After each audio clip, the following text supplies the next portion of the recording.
Have you ever noticed that? Like how some artists don't really hit that mega fame level until, well, they're gone. Mm. It's like suddenly their work is worth a fortune and everyone's suddenly an expert on their life story. What is up with that? It's a great question. And honestly, it's something that people who think about art and culture have wondered about for, like, forever. So today we're diving into this whole thing. Yeah. We're looking at an article called Why Death Turns Artists into Legends. And hopefully we're going to get some answers. Absolutely. And I think what we'll find is it's a lot more complicated than just, people being slow to appreciate brilliance. So it's not just a simple case of, oh, we missed out on this amazing talent while they were alive. Not quite. There's a lot more going on. Okay, I'm intrigued. Lay it on me.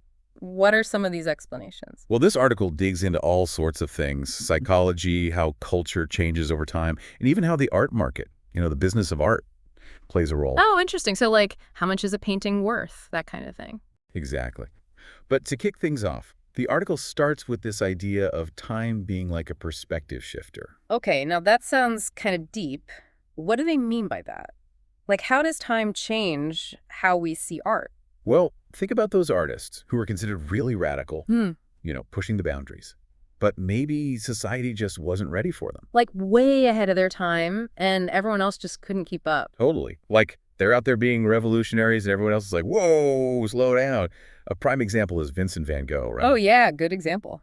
Struggled to sell his paintings when he was alive. Hmm. And now, he's practically the poster child for artistic genius. Definitely. Everyone and their dog has a Starry Night poster or Yeah. something. So time allowed people to catch up to his style. Is that what you're saying? Exactly. Tastes change. What people consider beautiful or meaningful changes. And sometimes it takes a while for the world to catch up to what an artist was doing. Like, maybe you have a favorite band that your friends just don't get. Oh, yeah, all the time. But then a few years later, they're all singing along. It happens with art too, sometimes on a much bigger scale. You're saying our grandkids are going to be into some wild music that we just don't understand right now? Could be. And sometimes, sadly, it takes the artist's death for that shift to happen. Which brings us to another point the article makes, that when an artist dies, it allows us to just focus on the art. No distractions, no drama. Yeah, that's a really key point. Yeah. Think about it. When an artist is alive, there's all this other stuff going on. Their personality, their public image, sometimes even scandals or controversies. It's true. Sometimes it's hard to separate the art from the artist. For sure. And all that noise can make it really hard to just appreciate the work for what it is. Like, I can love a musician's music, but then find out they have some really messed up opinions, and suddenly it's like, ugh, can I even listen to this anymore? Yeah, exactly. It's a tough spot to be in. A good example the article gives is Diego Rivera, Oh, the muralist. the one and only. Super famous, obviously, but also super involved in politics, which, always comes with some controversy. Yeah, for sure. Makes sense. So Rivera's death lets us kind of step back and look at his art without all that baggage.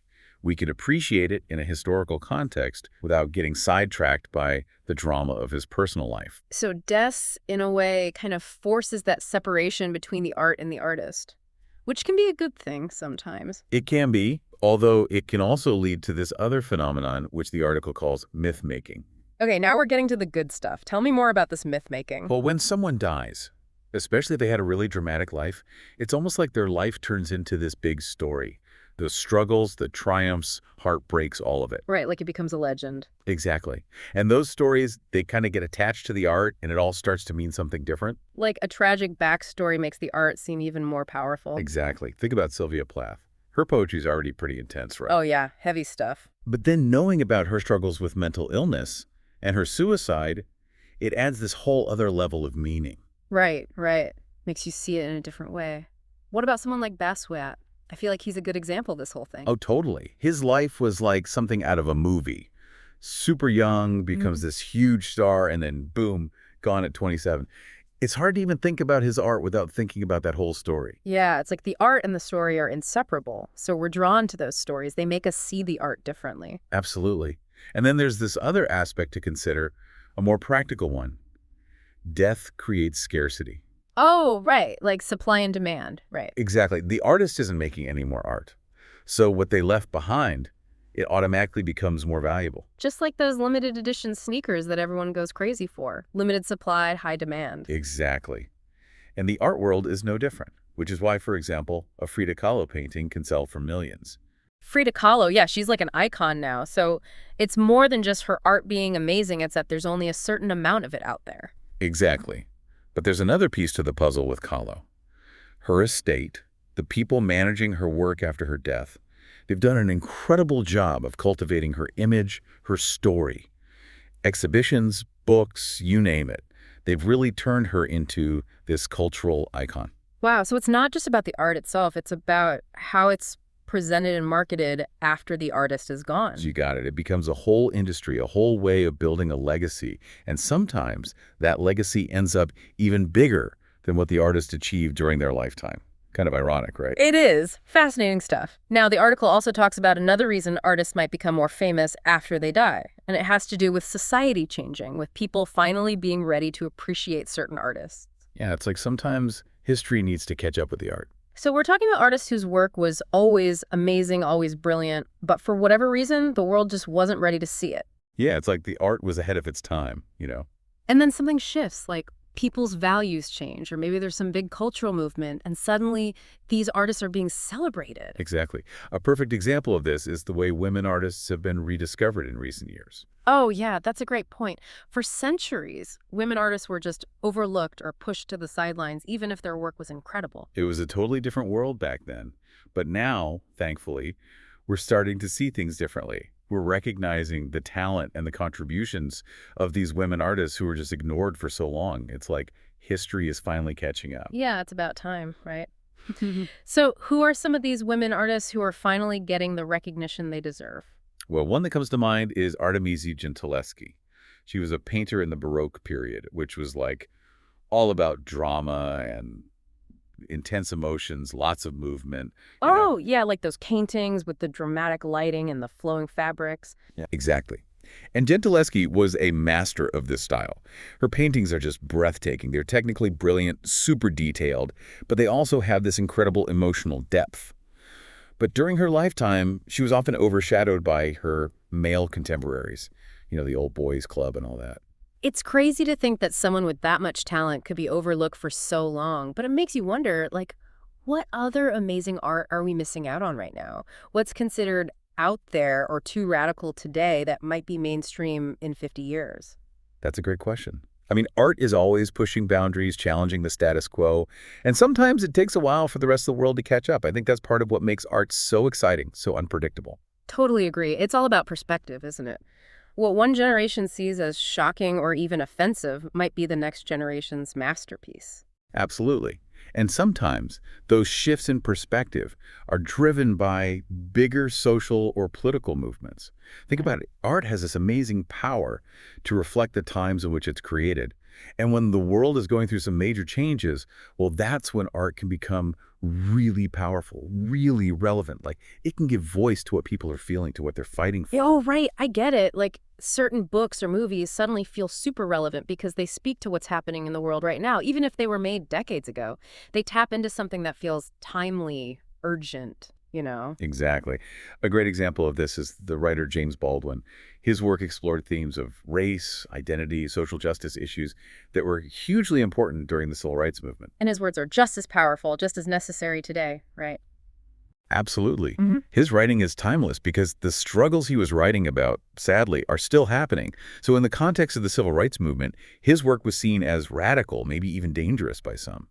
But now it's considered essential reading for anyone who wants to understand, the complexities of race and identity in America. It's like his voice just echoes through time, speaking to us across the decades. Powerful stuff. Powerful is right.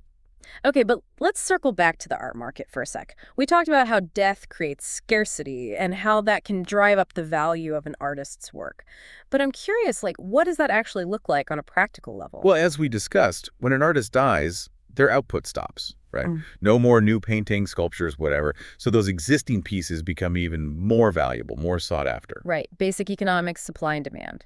But it's not just about that. I mean, there's a whole industry that kind of pops up around deceased artists. Galleries, auction houses, even museums are all competing to showcase the artist's work. So it becomes a whole business, like an enterprise. Yeah. In a lot of ways, yeah.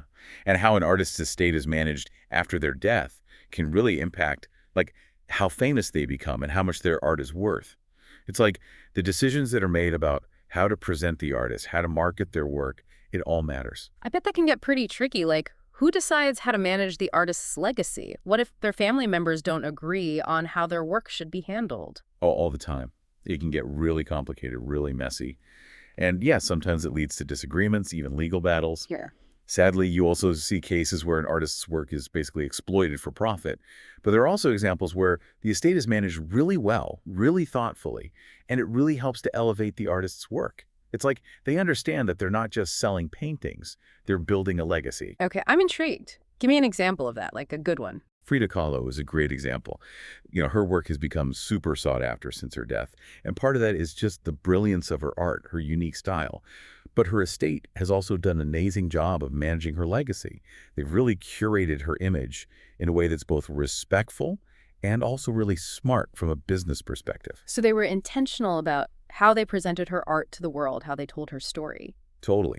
They organized these amazing exhibitions that traveled all over the world, introducing her work to a wider audience. They published books and made documentaries about her life, which helped people understand her art on a deeper level. And they were really careful about how they licensed her image for merchandise, making sure it wasn't overused or cheapened. It was all about building this image of Frida Kahlo as a powerful, independent woman, an icon. Wow, it's like a whole strategy, a whole branding campaign almost. It kind of is. Yeah. And it's been incredibly successful. It's like her death became this catalyst for creating this whole other level of fame, this whole cultural phenomenon. It's almost like in death, an artist can become larger than life. Like all the messy parts, the flaws and the dramas, they kind of fade away. And what you're left with is this pure creative essence. That's definitely romanticized. Yeah. But I get it. There's something about the finality of death that makes us want to re-examine an artist's work, to search for meaning, to understand their legacy. And that process can be really powerful, really moving. It makes you think about how art appreciation is so subjective, right? What one generation considers avant-garde might be embraced as a masterpiece by the next. 100%. Our individual perspectives, our cultural backgrounds, what's happening in the world around us, it all plays into how we interpret and value art. There's no one right answer. And that's part of what makes this whole conversation so fascinating. So what stands out to you as the most mind-blowing part of all this? Honestly, it's realizing that the value we assign to art, it's not always inherent in the work itself. It's influenced by so many things. The artist's life story, the passage of time, changing social values, even just the way the art market works. It's like a big puzzle with all these pieces fitting together. And it's constantly changing, evolving. Yeah, that's the exciting part. And who knows? Maybe the artists we admire today will become the legends of tomorrow. It's fun to think about. It is, and it makes you realize, hey, maybe we're the ones who are ahead of our time with our taste in art.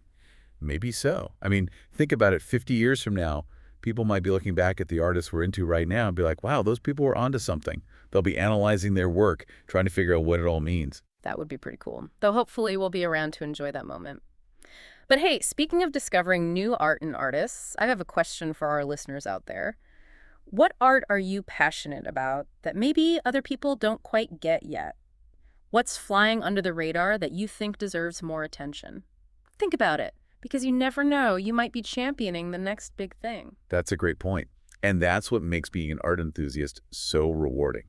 It's all about exploration, about keeping an open mind, about being willing to challenge your own assumptions about what you like or dislike. You never know what you might discover.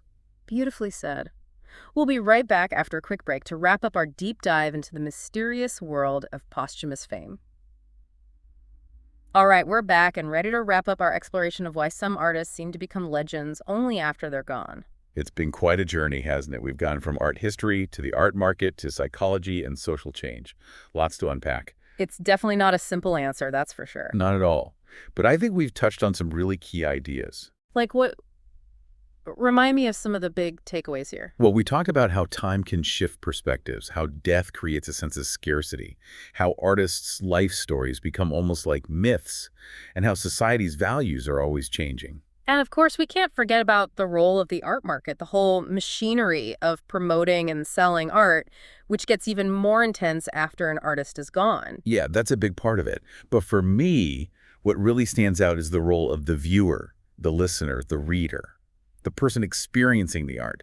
It's not just about the artist, it's about you too. Okay, explain that a little more. What do you mean? I mean, your perspective matters. The context in which you encounter a work of art, it totally shapes how you experience it. Think about if you see a painting in a quiet gallery versus seeing that same painting, in a crowded museum gift shop surrounded by tourists. You're going to have the same reaction.